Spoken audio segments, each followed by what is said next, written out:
എല്ലാവർക്കും സലു കിച്ചണിലേക്ക് സ്വാഗതം. ഞാൻ സമീറ.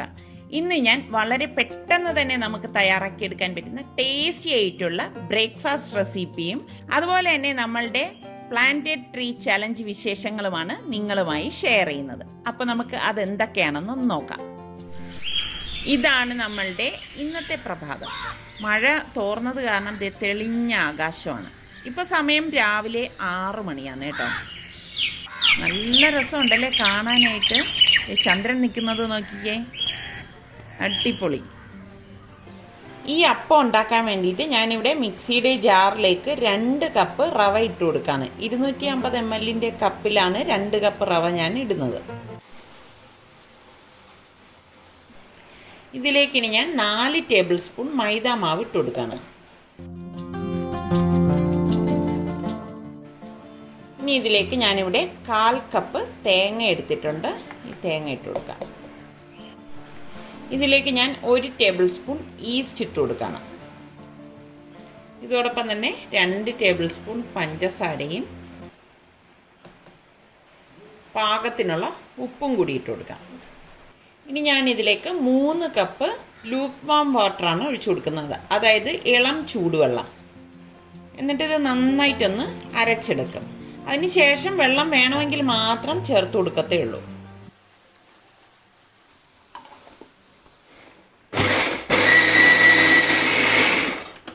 ഞാനിതിവിടെ അരച്ചെടുത്തിട്ടുണ്ട്. ഇതിനി നമുക്കൊരു ബൗളിലേക്ക് മാറ്റാം.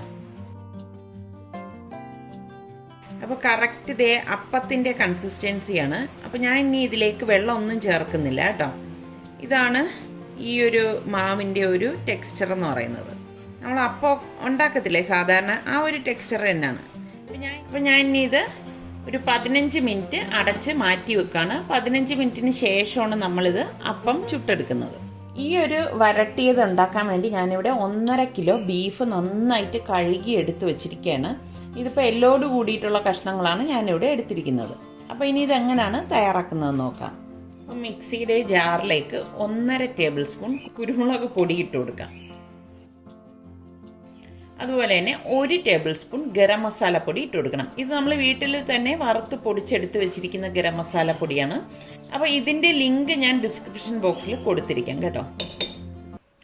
പിന്നെ നമുക്ക് 2 ടേബിൾ സ്പൂൺ മല്ലിപ്പൊടി വേണം. 3 table spoon Kashmiri chilli powder, 1/2 table spoon മഞ്ഞൾപ്പൊടി, 1/4 ടേബിൾ സ്പൂൺ പെരിഞ്ജീരകം വറുത്ത് പൊടിച്ചത്. പിന്നെ ഇതിലേക്ക് നമുക്ക് പാകത്തിനുള്ള ഉപ്പ്. ഇത് ഇത്രയും നമുക്ക് കുറച്ച് വെള്ളം ഒഴിച്ച് പേസ്റ്റ് പോലൊന്ന് അരച്ചെടുക്കണം.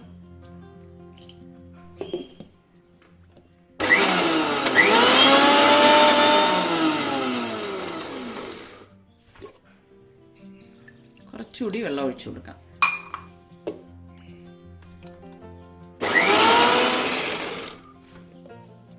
ഇത്രയും മതിയാകും. ഒരു പ്രഷർ കുക്കർ എടുത്തിട്ട് ഈ നമ്മൾ കഴുകി ഡ്രെയിൻ ചെയ്ത് വെച്ചിരിക്കുന്ന ബീഫ് ഇതിലേക്ക് ഇട്ട് കൊടുക്കാം. ഇനി നമുക്കിതിലേക്ക് 1 table spoon ginger garlic paste ഇട്ട് കൊടുക്കാം. പിന്നെ കുറച്ചധികം കരിവേപ്പില. തന്നെ നല്ലൊരു കരിവേപ്പിലയുടെ മണം വരുവാണ്. നമുക്ക് ഈ അരച്ച് വെച്ചിരിക്കുന്ന അരപ്പുണ്ടല്ലോ, അത് ഇതിലേക്ക് ഇട്ടിട്ട് മിക്സ് ചെയ്ത് കൊടുക്കാം. നന്നായിട്ടൊന്ന് മിക്സ് ചെയ്യണം. ഇപ്പോൾ ജിഞ്ചർ ഗാർലിക് പേസ്റ്റ് ഇതിപ്പോൾ ഫ്രീസറിൽ വെച്ചിട്ട് സെറ്റ് ചെയ്തെടുത്തുകൊണ്ടാണ് ഇങ്ങനെ കട്ടയായിട്ടിരിക്കുന്നത്. ഇത് ഉണ്ടാക്കുന്നതിൻ്റെ വീഡിയോയുടെ ലിങ്ക് ഞാൻ ഡിസ്ക്രിപ്ഷൻ ബോക്സിൽ കൊടുത്തിരിക്കാം കേട്ടോ. അതുപോലെ തന്നെ നമ്മളിത് കട്ടയാണെങ്കിലും ഇതിപ്പോൾ ചൂടടിക്കുമ്പോൾ പെട്ടെന്ന് മെൽറ്റ് ആയിക്കോളും. അതുകൊണ്ട് അത് പ്രശ്നമല്ല. കുറച്ച് സ്പൈസി ആയിട്ടുള്ള ഒരു റെസിപ്പിയാണ് കേട്ടോ ഇത്. കുറച്ച് സ്പൈസിയൊക്കെ ആണെങ്കിലേ ഒരു ടേസ്റ്റൊക്കെ ഉണ്ടാക്കുള്ളൂ. ശരിക്കും ആ കുരുമുളകിൻ്റെയൊക്കെ ഒരു ടേസ്റ്റ് ഉണ്ടല്ലോ. ഇനി ഇതിലേക്ക് 2 ടേബിൾ സ്പൂൺ വെളിച്ചെണ്ണ ഒഴിച്ചു കൊടുക്കണം. വെളിച്ചെണ്ണ തന്നെ വേണം കേട്ടോ. ഇത്രയും മതിയാകും. ഒട്ടും വെള്ളം ഒഴിക്കാൻ പാടില്ല, അത് പ്രത്യേകം ശ്രദ്ധിച്ചേക്കണം. ഞാൻ ഈ കുക്കർ മൂടി ഗ്യാസ് ഓൺ ചെയ്ത് വെയിറ്റ് ഇട്ടിട്ട് ഒരു 3 വിസിൽ വരെ ഇത് വേവിച്ചെടുക്കും. ഇതിപ്പോൾ ഞാനൊരു 3 വിസിൽ വരെ മാത്രമേ വേവിച്ചെടുക്കുന്നുള്ളൂ കേട്ടോ. അത് ഈ 3 വിസിൽ കേട്ട് കഴിഞ്ഞിട്ട് നമ്മൾ ഗ്യാസ് ഓഫ് ചെയ്ത് സ്റ്റീം എല്ലാം പോയ ശേഷമേ ഇത് ഓപ്പൺ ചെയ്ത് പുറത്തെടുക്കാവൂ. അപ്പം നമ്മൾ ഈ മാവ് കലക്കി വെച്ചിട്ട് ഇപ്പം 15 മിനിറ്റ് ആയിട്ടുണ്ട്. കണ്ടോ, ഇത് പൊങ്ങി വന്നിരിക്കുന്നത്. അപ്പോൾ 15 മിനിറ്റ് ഇതുപോലെ വെച്ചിരുന്നാൽ മതി. ഇതേ കറക്റ്റ് കൺസിസ്റ്റൻസിയാണ്. ഇതേ നിങ്ങൾക്ക് കാണുമ്പോൾ തന്നെ മനസ്സിലാവും. നല്ല ഒരു സ്മൂത്ത് ബാറ്ററാണിത്. കണ്ടോ, ഒരു ഗസ്റ്റൊക്കെ വരാണെങ്കിൽ നമുക്ക് പെട്ടെന്ന് അവരിയ്ക്കുന്ന സമയത്ത് തന്നെ ഇത് തയ്യാറാക്കി എടുക്കാവുന്നതാണ്. അപ്പോൾ ഞാനിവിടെ വിസിൽ കേട്ടപ്പോൾ ഓഫ് ചെയ്തിട്ടുണ്ടായിരുന്നു. ഇതിൻ്റെ സ്റ്റീമൊക്കെ പോയിട്ടുണ്ട്. നമുക്ക് തുറന്നു നോക്കാം.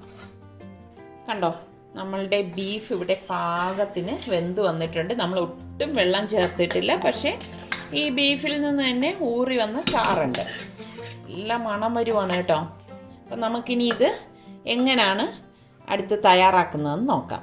അപ്പോൾ ഇതുണ്ടാക്കാൻ വേണ്ടി ഞാനിവിടെ ഒരു ഉരുളിയാണ് എടുത്തിരിക്കുന്നത്. ഇതിലേക്ക് ഞാനൊരു 3 ടേബിൾ സ്പൂൺ വെളിച്ചെണ്ണ ഒഴിച്ചു കൊടുക്കണം. വെളിച്ചെണ്ണ തന്നെ വേണം കേട്ടോ.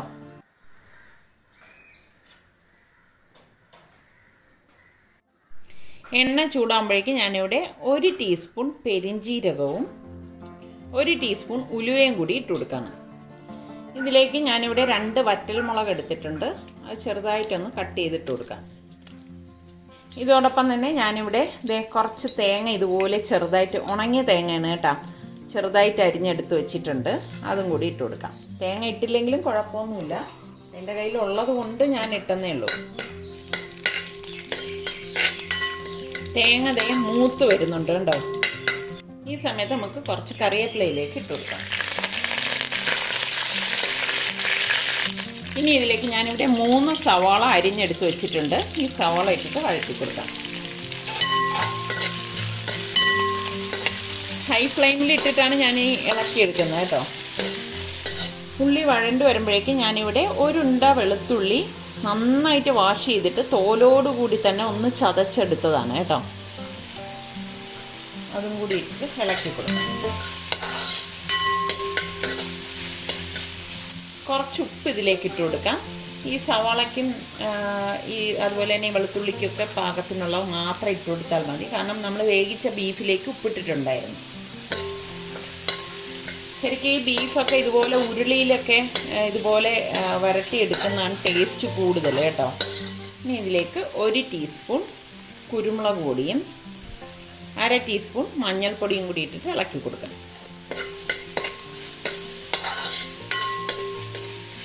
ഒരുപാട് മൂപ്പിക്കേണ്ട ആവശ്യമില്ല, ഇത്രയും മതിയാകും. ഇനി നമുക്ക് ഈ വേവിച്ച് വെച്ചിരിക്കുന്ന ബീഫ് ചാറോടുകൂടി തന്നെ ഇതിലേക്ക് ഇട്ട് കൊടുക്കാം. നന്നായിട്ട് ഇളക്കി കൊടുക്കണം. ശരിക്കും നമ്മൾ റെസ്റ്റോറൻറ്റിൽ നിന്നൊക്കെ വാങ്ങുന്നതിൽ നിന്നും ഇരട്ടി ടേസ്റ്റാണ് നമ്മൾ ഈ രീതിയിൽ വീട്ടിലുണ്ടാക്കിയെടുത്താൽ കേട്ടോ. ഞാനിവിടെ കറിവേപ്പില എടുത്ത് വെച്ചിട്ടുണ്ട്. അതിങ്ങനെ ഇട്ട് കൊടുക്കാം. ഇത് നമുക്ക് നല്ല ഡ്രൈ ആക്കിയും എടുക്കാം. ഈ ഒരു രീതിയിൽ നമുക്ക് ഇപ്പോൾ തന്നെ വേണമെങ്കിലും സെർവ് ചെയ്യാവുന്നതാണ്. അപ്പം ഞാൻ ഇതുപോലെ ഒന്ന് ഇളക്കി കൊടുത്ത് കുറച്ചുകൂടി ഒന്ന് വരട്ടിയെടുക്കും. അപ്പം ഇതോടൊപ്പം തന്നെ ചൂടോടെ കഴിക്കാൻ വേണ്ടിയിട്ട് ഞാനിപ്പം അടുത്ത അടുപ്പിൽ അപ്പം തയ്യാറാക്കാൻ പോവാണ്. അപ്പം തയ്യാറാക്കിക്കൊണ്ടിരുന്നാലും ഇത് ഞാൻ ഇടയ്ക്കിടയ്ക്ക് ഇളക്കി കൊടുത്തുകൊണ്ടിരിക്കും കേട്ടോ. നല്ല ഒരു മണം വരുവാണ്. ആ പെരിഞ്ജീരകവും കുരുമുളകും ഒക്കെ കിടന്നിട്ടുണ്ടല്ലോ, നല്ല ഒരു മണമാണ്. ഞാനിവിടെ ഒരു പാൻ അടുപ്പത്തേക്ക് വെച്ചിട്ടുണ്ട്. പാൻ ഇവിടെ ചൂടായിട്ടുണ്ട്. അപ്പോൾ നമ്മൾ ഈ മാവ് ഒഴിക്കുന്നതിന് മുമ്പ് നന്നായിട്ടൊന്ന് ഇളക്കിയെടുക്കണം. 1 സ്പൂൺ മാവ് നമുക്കിതിലേക്ക് കോരി ഒഴിച്ചു കൊടുക്കാം. ജസ്റ്റ് ഒന്നിങ്ങനെ ആക്കി കൊടുത്താൽ മതി കേട്ടോ. ഇതിലേക്ക് ഹോൾസ് വീണ് കഴിയുമ്പോഴേക്കും ഒന്ന് മൂടി വെച്ച് കൊടുക്കാം. ഇതുപോലെ ഹോൾസ് വരും. ഈ ഒരു സമയത്ത് നമുക്കൊന്ന് മൂടി വെച്ച് കൊടുക്കാം. നമുക്ക് അടപ്പ് മാറ്റാം. നമ്മളുടെ സോഫ്റ്റ് അപ്പം ഇവിടെ റെഡി ആയിട്ടുണ്ട് കേട്ടോ. വളരെ സോഫ്റ്റ് ആയിട്ടുള്ള അപ്പമാണിത് കണ്ടോ. ഓരോ പ്രാവശ്യവും നമ്മൾ മാവ് ഇതുപോലെ ഒന്ന് ഇളക്കിയിട്ട് വേണം കോരി ഒഴിച്ചു കൊടുക്കാനുള്ളത്.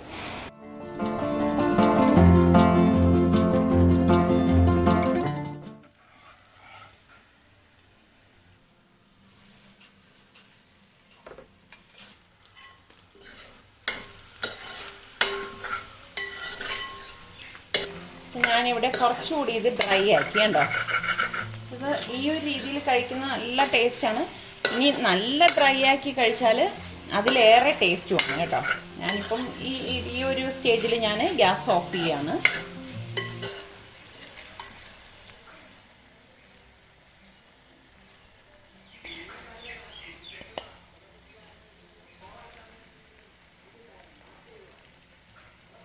ഇപ്പോൾ വളരെ പെട്ടെന്ന് തന്നെ നമുക്ക് തയ്യാറാക്കി എടുക്കാൻ പറ്റുന്ന ബീഫ് വരട്ടിയതും റവ അപ്പവും ഇവിടെ റെഡി ആയിട്ടുണ്ട്. അപ്പം നിങ്ങൾ ട്രൈ ചെയ്യാത്തവരൊന്ന് ട്രൈ ചെയ്ത് നോക്കണം കേട്ടോ. ഇത് രണ്ടും അടിപൊളി കോമ്പിനേഷനാണ്.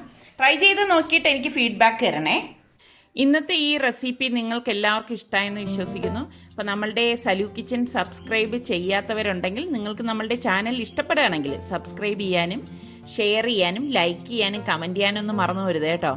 അതുപോലെ തന്നെ പ്ലാന്റേറ്ററി ചലഞ്ചിൽ നമുക്ക് നല്ല റെസ്പോൺസാണ് ഉണ്ടായിരുന്നത്. ഒരുപാട് പേര് ഇമെയിൽ വഴിയും ഫേസ്ബുക്ക് വഴിയും ഇൻസ്റ്റാഗ്രാം വഴിയൊക്കെ ഫോട്ടോസ് അയച്ചു തന്നിട്ടുണ്ട്. അപ്പോൾ അതിൽ ഫസ്റ്റ് വന്ന ബാച്ചിൻ്റെ ഫോട്ടോസാണ് ഞാൻ ഇതിൽ ഉൾപ്പെടുത്തിയിരിക്കുന്നത്. അപ്പം വരുന്ന വീഡിയോകളിൽ ബാക്കിയുള്ളത് ഞങ്ങൾ ഉൾപ്പെടുത്താൻ ശ്രമിക്കാം. ഇപ്പം നട്ടതുകൊണ്ട് മാത്രം ആയിട്ടില്ല. അപ്പോൾ വളരുന്ന അനുസരിച്ചുള്ള ഫോട്ടോസും നിങ്ങൾ അയച്ചു തരികയാണെങ്കിൽ തീർച്ചയായിട്ടും ഞങ്ങളുടെ ഈ വീഡിയോയിൽ ഇത് ഉൾപ്പെടുത്താൻ ശ്രമിക്കുന്നതാണ്. ഇത് നമ്മളുടെ നാടിന് വേണ്ടിയിട്ടുള്ളൊരു ചലഞ്ചല്ലേ. അപ്പം നിങ്ങളെല്ലാവരും ഇത് ആത്മാർത്ഥമായിട്ട് ഏറ്റെടുത്ത് വിജയിപ്പിക്കുക.